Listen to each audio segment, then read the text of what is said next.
Parejo, la pone primera. ¡Gol!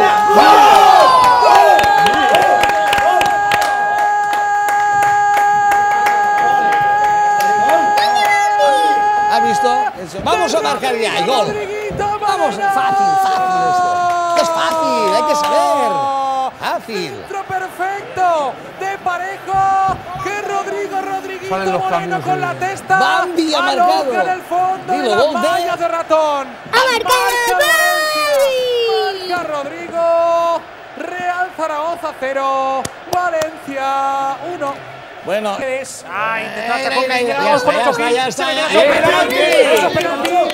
penalti. Y lo señala el colegiado. Penalti a favor del Valencia. ¿Quién lo va a tirar? Penalti a favor del Valencia.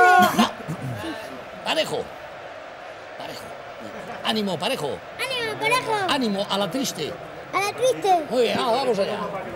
Bueno, oye, ya me veo acertando el resultado. Me falta 1 para 3. Eliminamos al Zaragoza. Calla, y no digas res. Taca. Parejo. Venga, anima. Bueno, ahí va el capitán del Valencia. Parejo, planta el balón. A marcar el Mira 0-2. fijamente a Ratón, coge carrerilla, pierna derecha. Va el capitán del Valencia, Dani Parejo.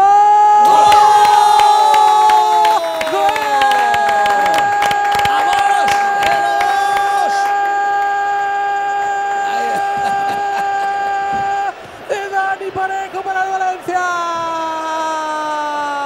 Plantó el balón. Miró fijamente a los ojitos de Ratón y le dijo: esto me lo guiso y esto me lo como yo. Y engañó completamente al cancerbero Maño.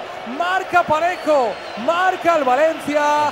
Real Zaragoza 0, Valencia 2.